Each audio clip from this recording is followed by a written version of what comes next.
Namaste, everyone.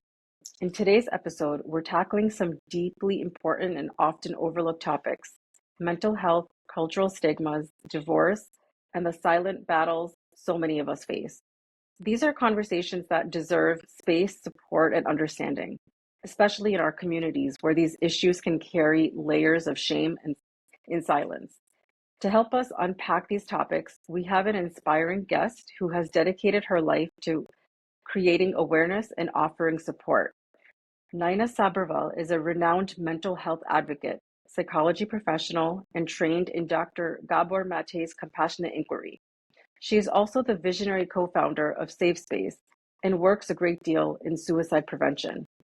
Today, we'll delve into her journey, explore cultural and societal taboos, and we'll also discuss valuable insights on topics such as divorce, mental health, and suicide. Welcome to the podcast, Naina. Thank you, Shama. It's a pleasure to be here, and thank you for having me. Thank you. So it seems like we're going to dive right in. I know that you do a number of different things, but can you talk about a little bit? I guess we're going to jump right into suicide. It's such a taboo topic, especially in our rigid societies, and there's not as much awareness on it as there should be. How do you think we as a society have failed in addressing this issue with compassion? And of course, we can backtrack that to, what is compassion or whatever you think needs to be explained. Yeah, thank you. I think suicide is a really, really important topic, especially in the world today when there is an increase in the number of suicides that are occurring. And I speak specifically not just for global suicide, but suicide in India as well.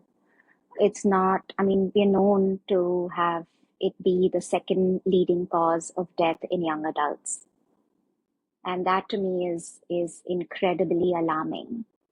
And fortunately or unfortunately, the truth is that we don't know enough about suicide per se, except for, of course, the work that we do with mental health. We link it to different aspects of it being a underlying mental health condition, and sometimes stress and other factors. Today, we understand it also has to do with trauma.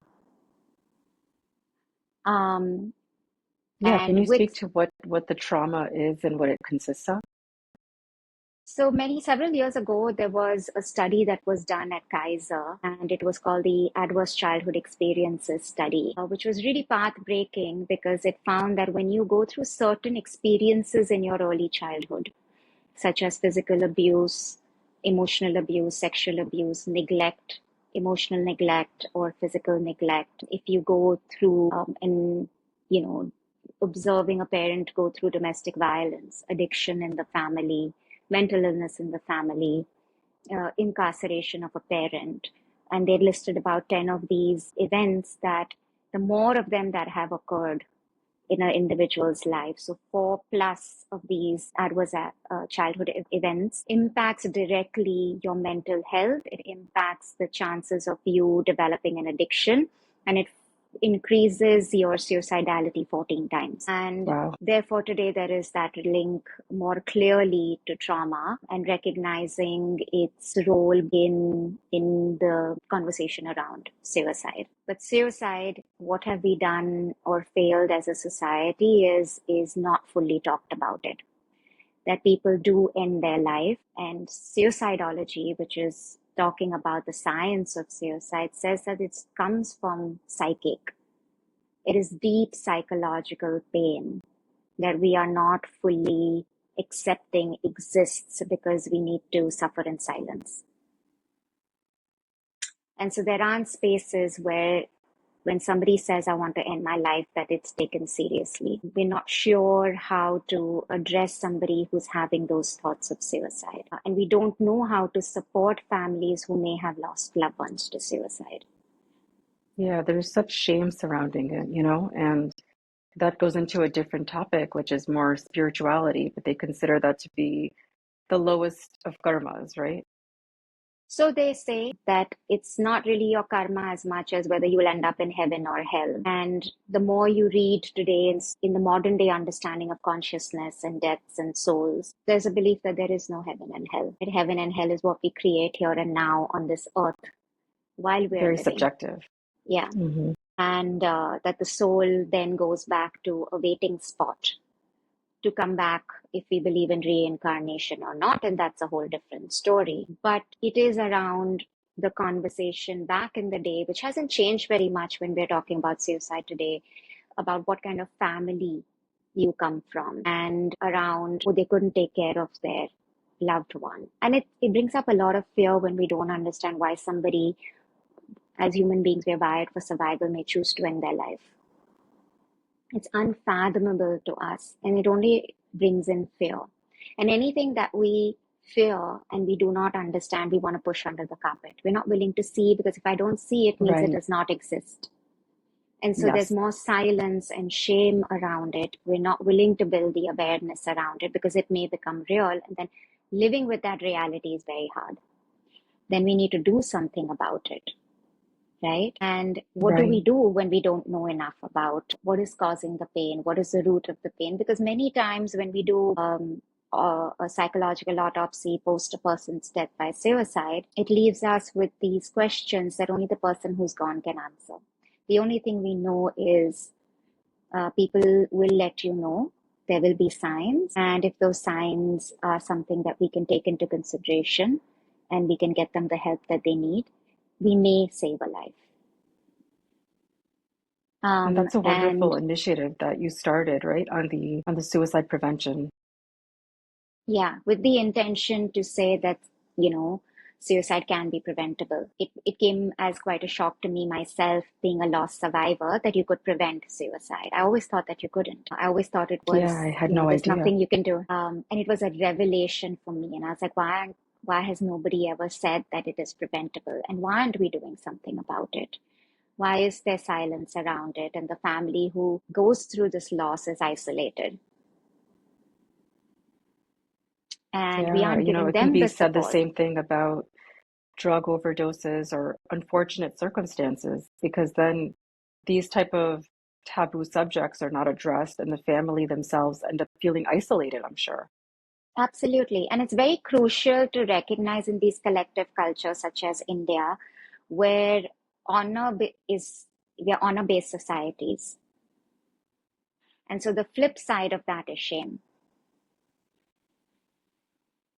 And so anything that would hurt the honor of the family, I don't want to go there. I don't want to look at it. I don't want to be associated with that family, because back in the day they said, oh, don't play, it's not contagious.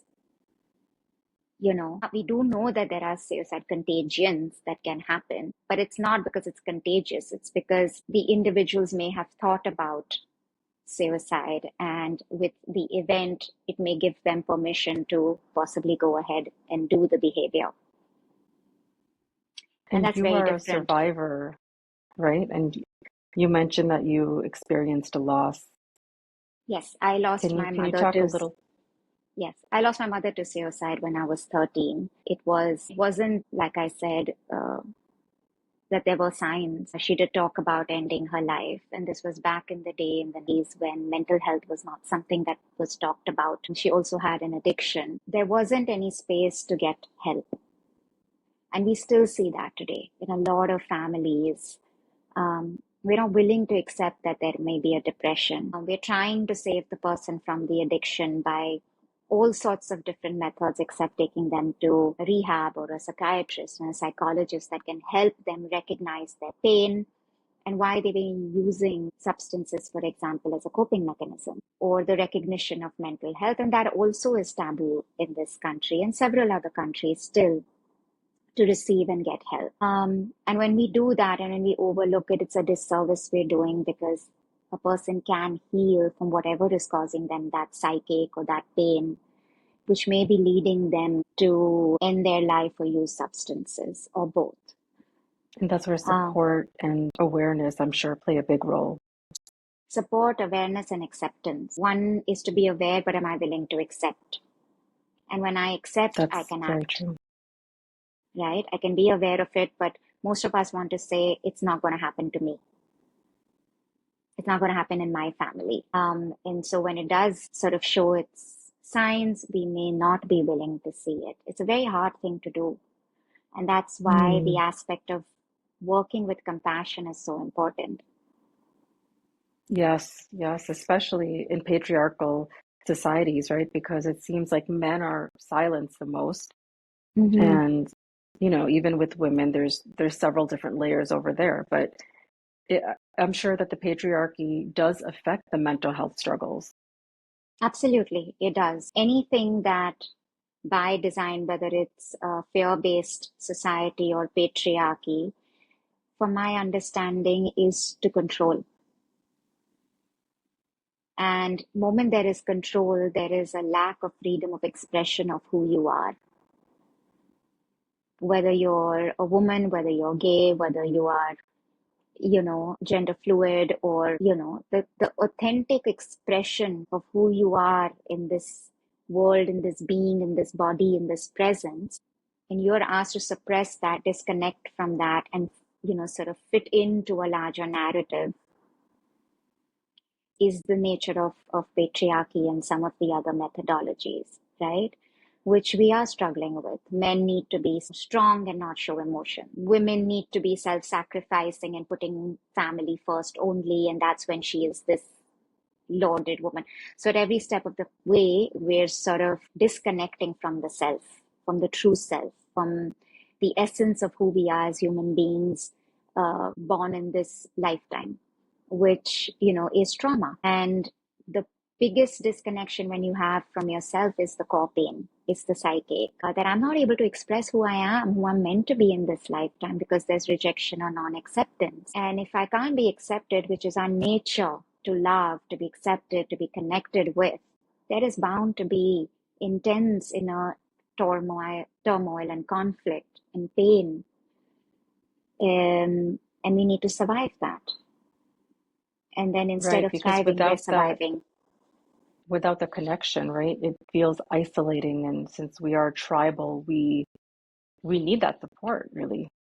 Yeah, absolutely. And we grow in connection, we thrive in connection by design. We are social beings.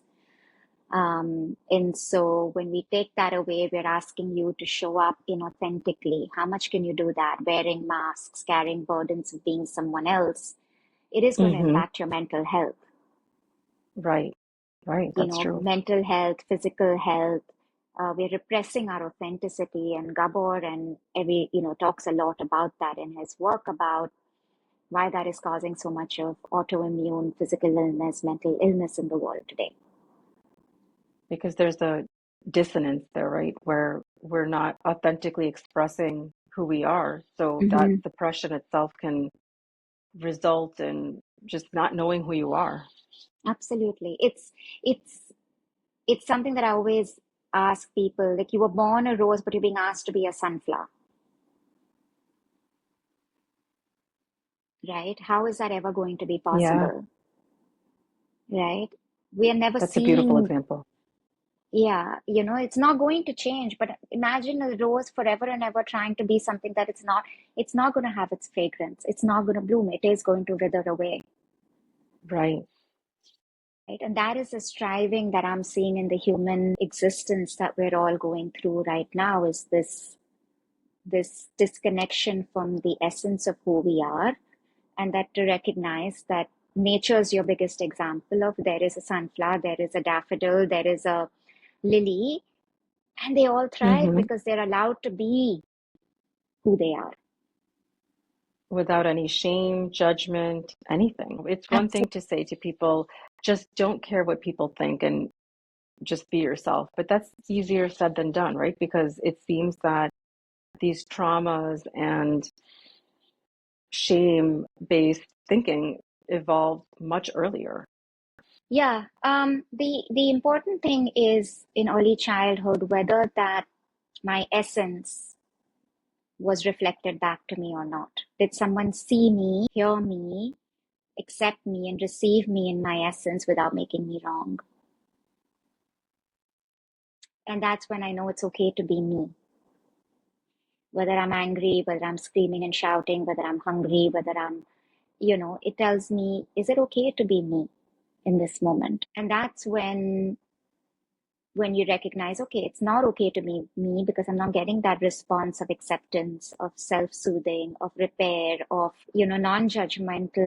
non-critical acceptance, just openness to recognize that, hey, there's something that's happening, or this is the expression of who I am, and we kind of sort of want to mold this beauty of freedom of this essence into something that can sit quietly with, straight back, fingers on the lips for many hours, being passive recipients of information rather than active explorers of the universe, of themselves, right? And so at young ages, we need to allow children to explore themselves and be, you know, active mirrors to say, hey, that's wonderful and that's beautiful.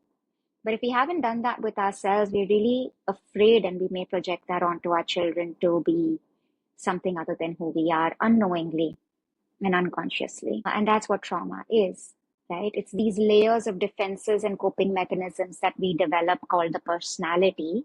And we think that's Mhm. who we are, when in essence we're a true self that is none of these things. But that was not reflected back as being okay. Yes. Yeah, Um, it was really living to please whoever the caregiver was, right? To gain that validation. yeah, because it was about survival. Because if I didn't do that, then maybe my needs won't be met. And as young children, we do need primary caregivers to meet our needs. From infancy, to be fed, to be bathed, to be changed. And Gabor talks about this again a lot, that we're the only species that take so long and are dependent on our primary caregivers for our survival. Other That's animals, very true.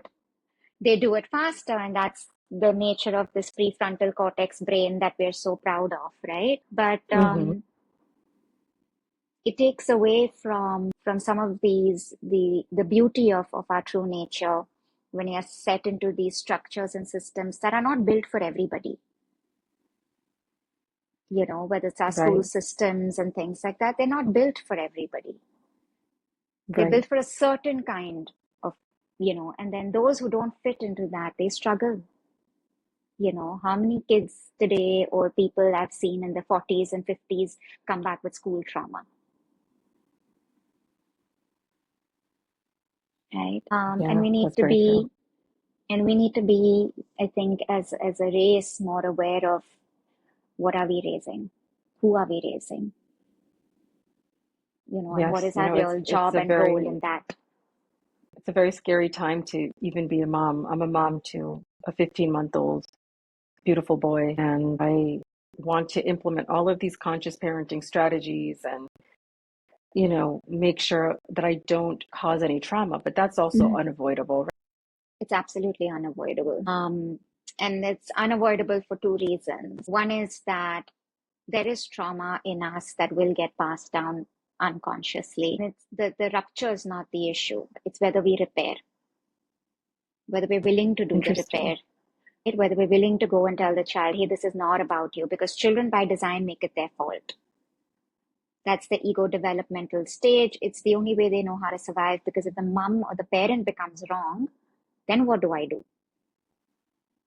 Then they're Um, kicked out of the pack. exactly. So the survival is, I'm wrong and I'm bad. But the repair is, hey, it's not about you. It's something that I was, and I'm really sorry, and I'm going to try to do it differently, or co-regulate together and things like that.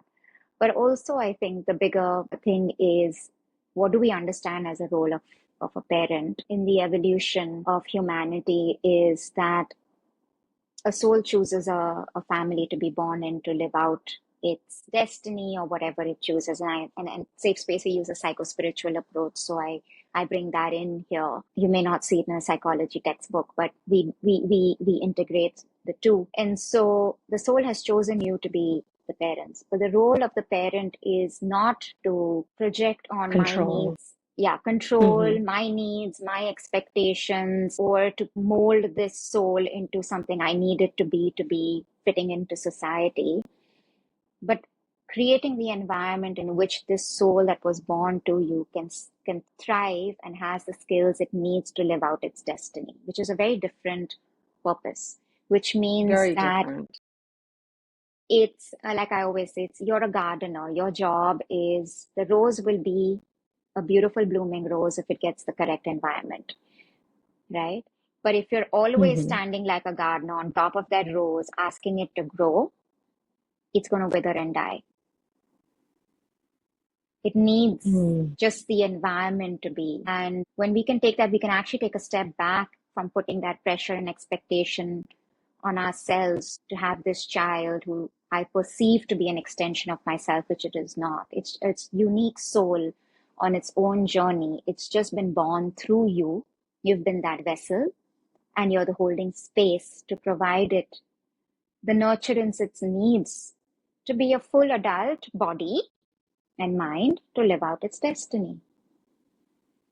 So then there's no conditionality there, basically. Mm-hmm. There's no transactional nature to it. It's selfless. Yeah, and that's what love is. Yeah, and that's our true nature, love. It's authentic, it's true, it's unconditional, it's ever present. But we're Mm. teaching that we need to earn love, we need to prove we are worthy, we need to prove our value, we need to prove that we are worthy of love. And that's Yes, really the disconnection from ourselves, our true nature, our worthiness and value. That's leading to all the mental illness and severe psychic and in humanity today. Naina, that's so true because I'm even just thinking of myself and who I thought I was when I was younger, in my adolescence, teenage, adult. I was completely trying to fit in with the environment, trying to be a social chameleon of sorts. So that authenticity wasn't there. And now at almost 38 years old, I am figuring out who I am and who my authentic self really is. That's beautiful. I mean, I don't know if you feel that way, but when I went on that journey, it wasn't easy. But there came a point when I really started to, when I started to really heal and accept myself, the good, bad, and the ugly pieces, because we all have a shadow side, right? And that's the making the unconscious conscious, whether it was to actually have fun getting to know myself, That's beautiful. beyond the projection of someone else and really asking, Nyana, is that at the core, is that what your intention is as a human? No, it's not. So what is the intention? What is your core intention? Who are you at the core? And that journey of inquiry that began for me in my own healing process really led me to a place of being, that's who we are at the core, and we all have polarities. That's the nature Yes, of life. And can I accept those polarities in me? And the moment you do that, there is this unconditional acceptance and being and presence that no longer needs to fit in anywhere. Um, it exists in all spaces and in all time. that's beautiful. It's the constant because it's the only reality. Everything else that we inflict on ourselves is an illusion. Absolutely. Absolutely. And then your true self, that which stays the same throughout, comes into being. And that's been a very long journey with a lot of painful twists and turns. But in essence, it's also what brought me out of the pain and loss of childhood and the trauma that I experienced. And so it became almost, this trauma became this portal for me to experience my true self. It gave me the journey is what took me on to this space of, hey, I am so much more than this trauma. I am so much more than what happened to me or the mistakes I made. I'm so much more than my shame that and my inner critic and my self-judgment. And I think that is what spirituality brought in for me. And that's why Safe Space became a psycho-spiritual approach rather than just a space that provided therapy, as a tool or a modality to heal This is more trauma wounds. holistic. Yeah, and that's so beautiful that because on a core soul level, all we want is acceptance. Actually, And the soul doesn't need acceptance. The ego needs the acceptance. ego, that's a Mm. good point. Because Yeah, the this soul is already pure and free as it is. But it's the ego and that's our means to survive in this world, right? absolutely. Yeah, we need the ego to survive, but if the ego hasn't developed or has been in survival mode from the very beginning, like if there were adverse childhood experiences, then it fully hasn't developed in its ability to thrive.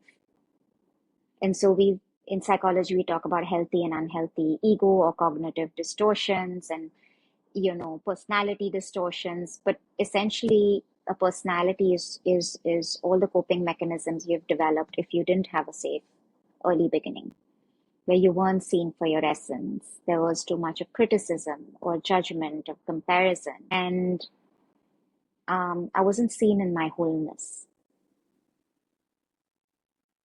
And can this perspective change, like let's say as adults, if somebody wasn't validated as a child or experienced adverse childhood situations, is there a way that the adult self can then embark on this healing journey?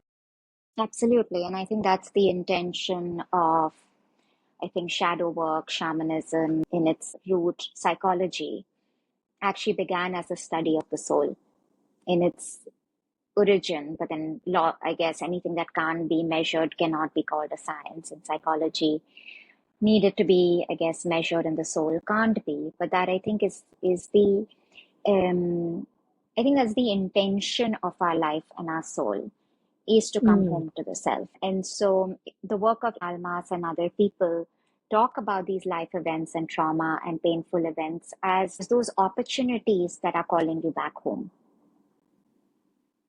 And so your adult self now says, I'm in pain, or my relationships are not working, or I'm not thriving in work. And they look like that. They look like life challenges. They look like yes, points of suffering. And there are two ways to look at it at that point of time. And I'm saying this so, in some ways after having healed. But when I was in it, I was saying, why me? Why is this happening to me? This always happens to me. And the pain and suffering of that story of being a victim in victim, receipt, yes, right?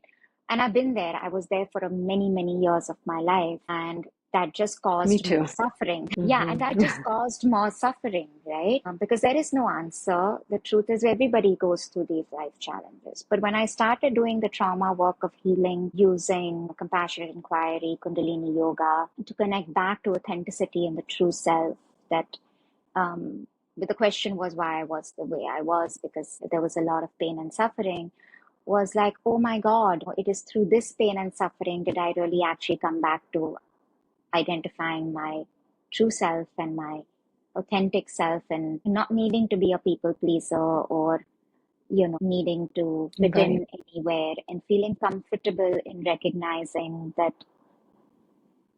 you can just exist in space and time without needing to fit and belong Accepting to who you any are. place. Absolutely. At the core, which includes the mistakes you've made, that journey of forgiving yourself, forgiving what you thought life was going to be like and how it is turned out, right? It's really And that accepting where you are in every single area, right?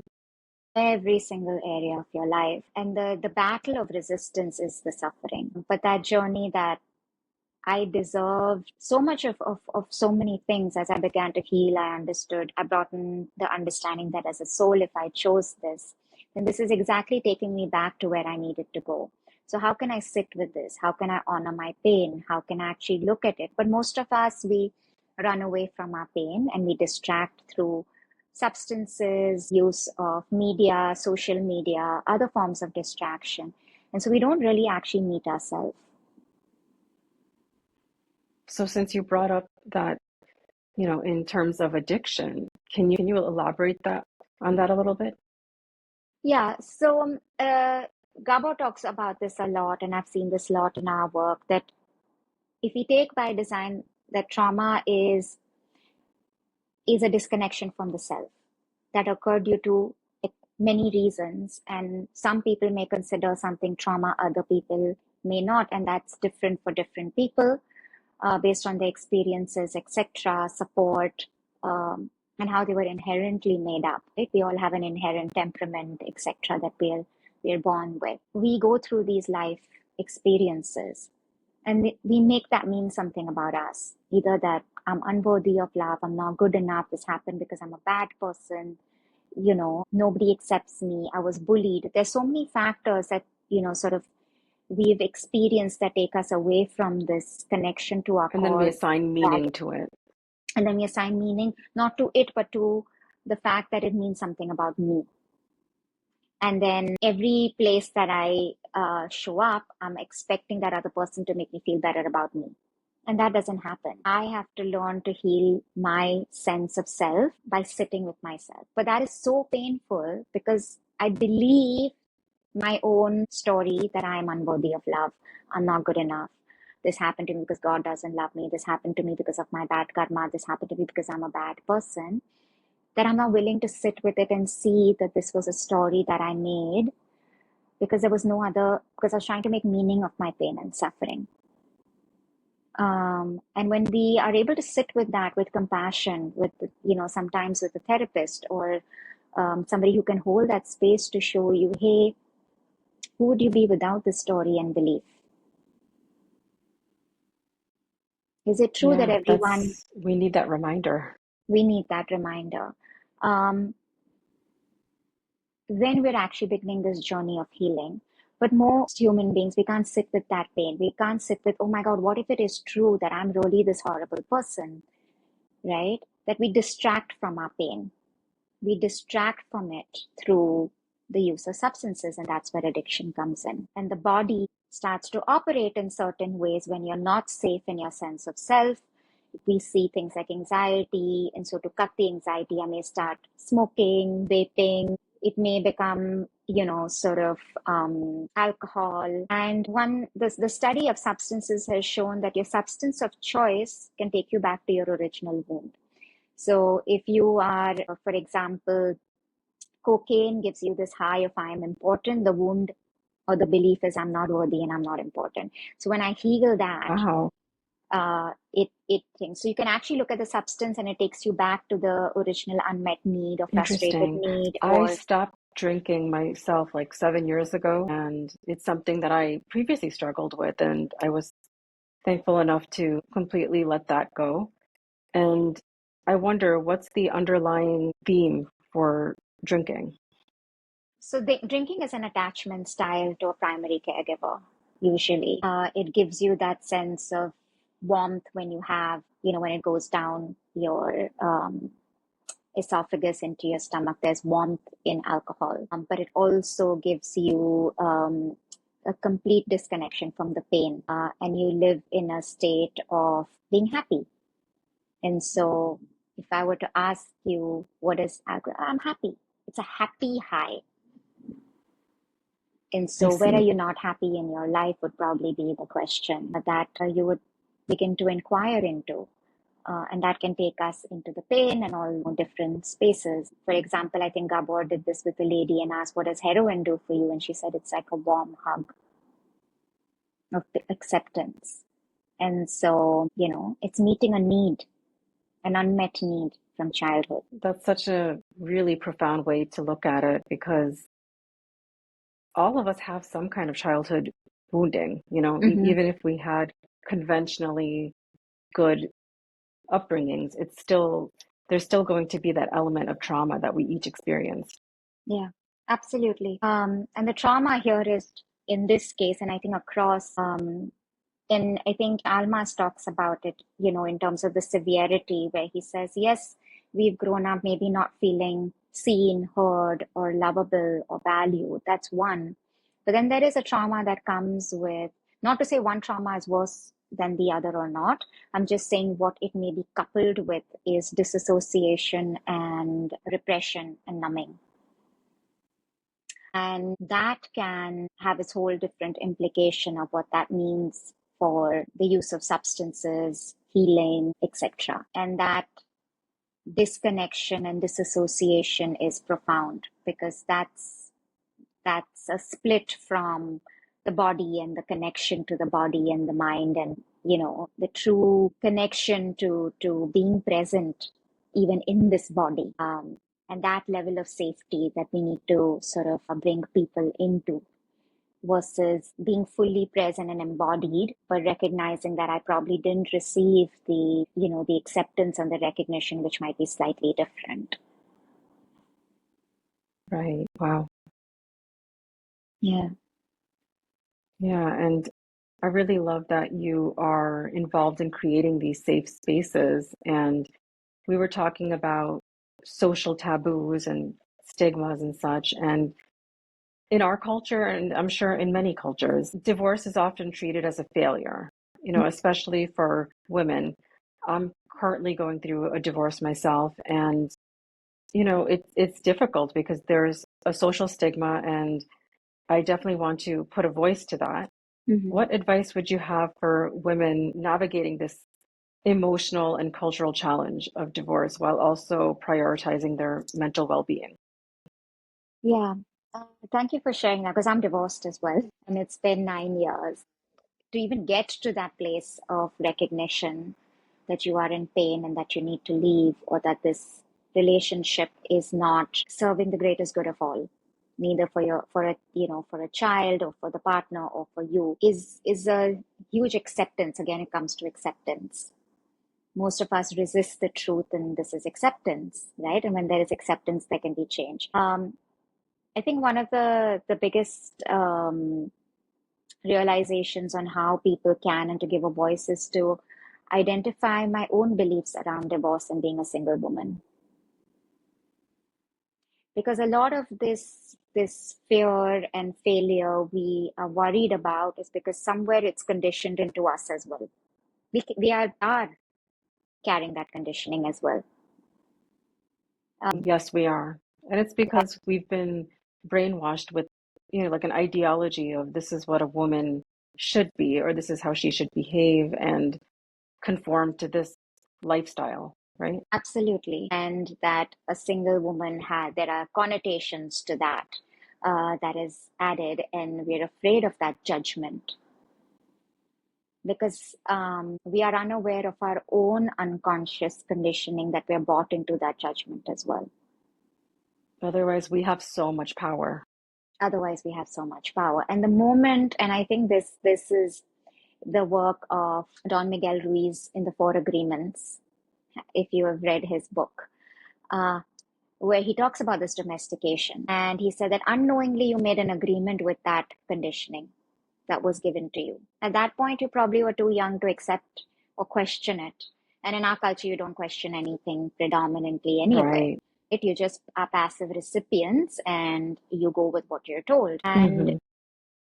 if I were to really sit, and that's where compassion, inquiry, and other forms of really getting into ancient wisdom about the power of the feminine in this case, right?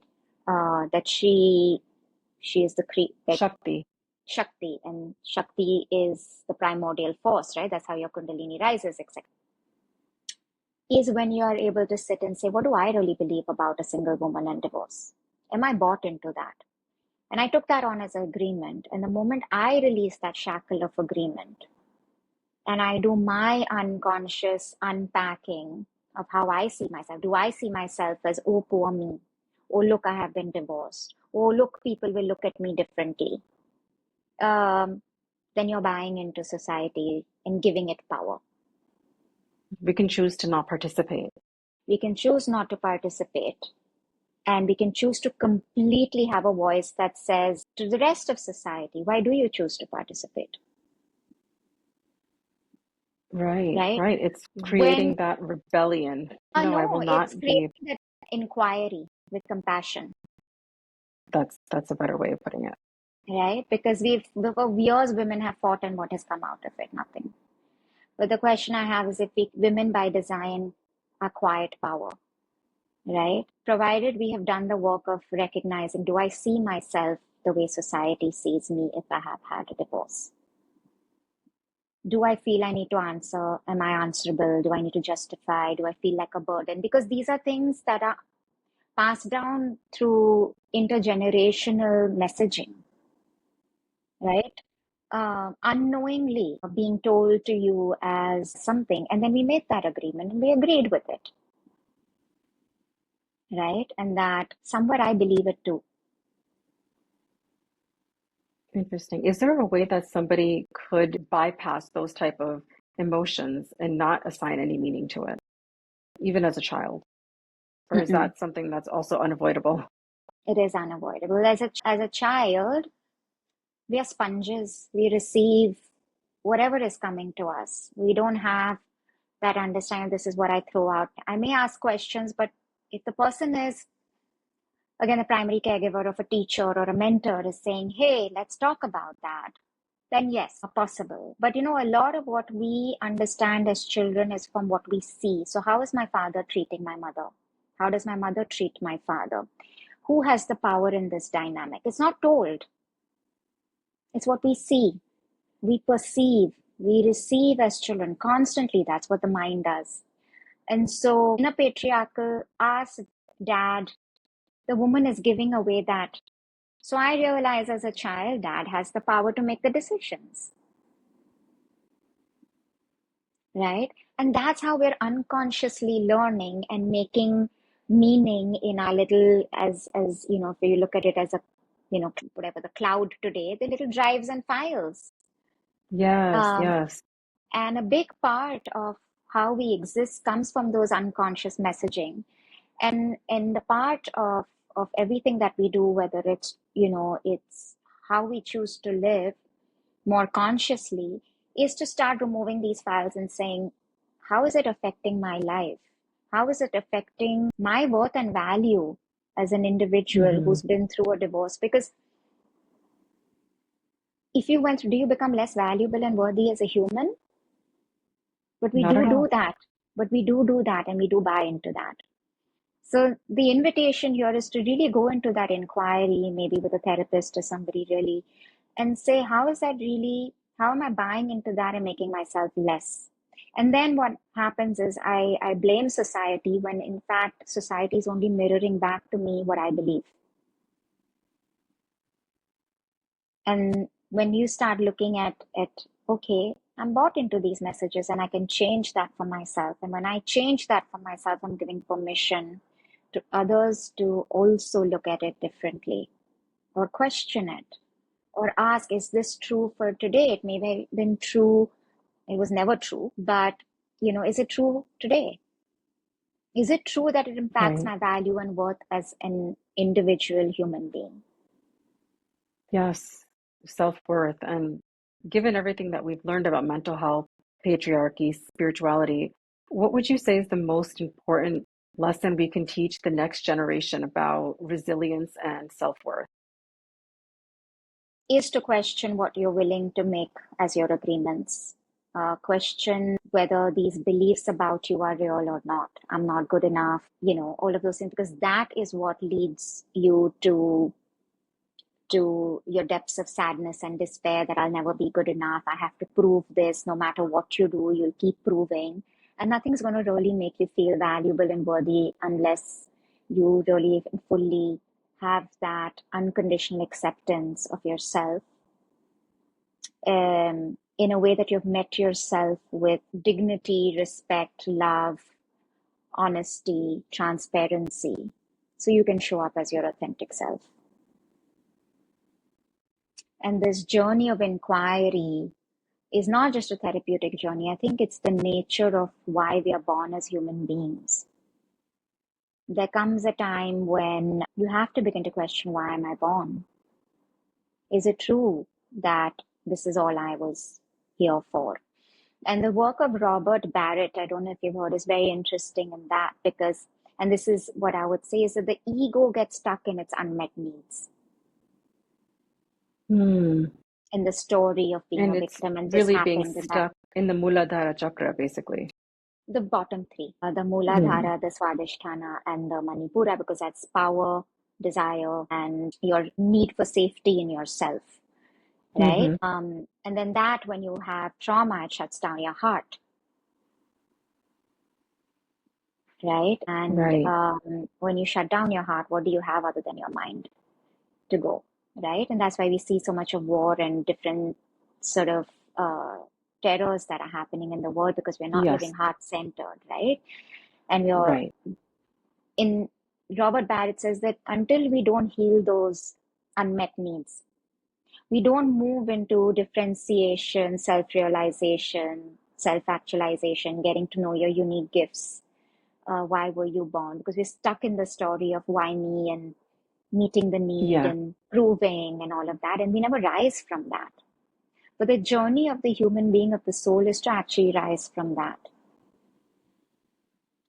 it's and to live completely it, experience it and transcend it, right? transcend it, and move into the space of consciousness, right? And to live from presence and Hmm. love and heart centered. And to begin to question, I see young kids are coming and doing that already, 18 and 19-year-olds asking me these questions, right? And so I think the only thing I would say is continue to stay open and curious and ask yourself about your limiting beliefs and start disproving what you have accepted to be you, to understand who is truly you. Right, right. And it's really about recognizing that within ourselves, because if we're looking to others to define who we are, we're essentially giving away our complete power. The person who, I mean, another person who's not done the work will only see you from their limited lens, and so they will only see more limitation. You'll see their projection onto you, which is not you, right? So the only person who can actually meet you at your deepest self is you. If you're expecting it from outside, it's going to give us more suffering. It wasn't somebody else's job to help you meet you. It's your greatest relationship of love, and it's the greatest love affair is when you meet yourself. Hmm, And that's you'll so then beautiful. and then you'll meet somebody, and they will able to go as deep as you have, because you will give them permission to do that as well. Yeah. Yeah. And I really want to share more about your work. So can you like on the last topic talk a little bit about what you do and how you counsel clients? Sure. So there's several things that we do at Safe Space. I'm a trauma therapist, and I use compassion inquiry, Tabor's work, not purely from the lens of psychology, but a psycho-spiritual approach. So the way I see it is I make the unconscious conscious for the individual to then start interacting with themselves, not in a way of limitation, but without those, lens and barriers and agreements of self-limiting beliefs that we've taken to really come closer to their more authentic self.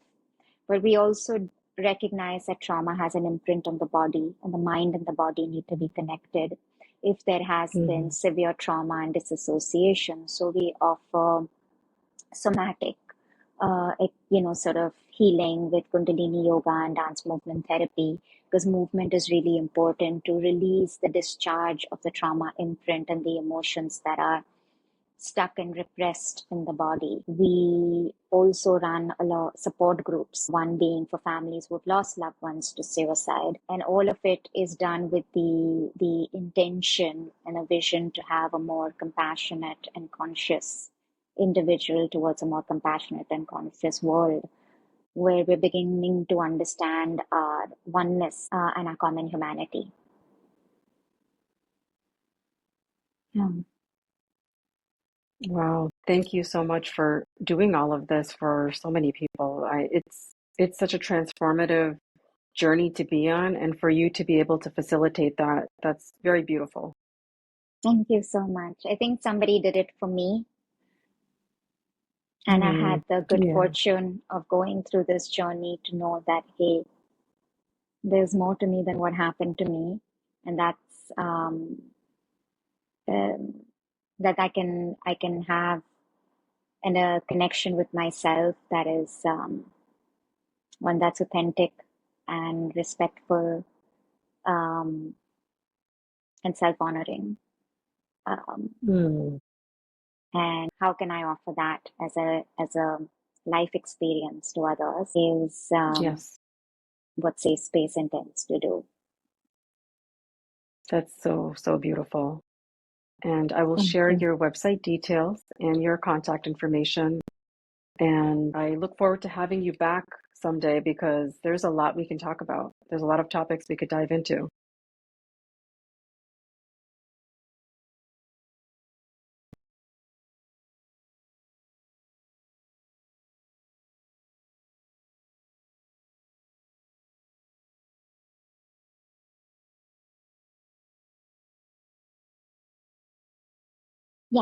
I'm right here.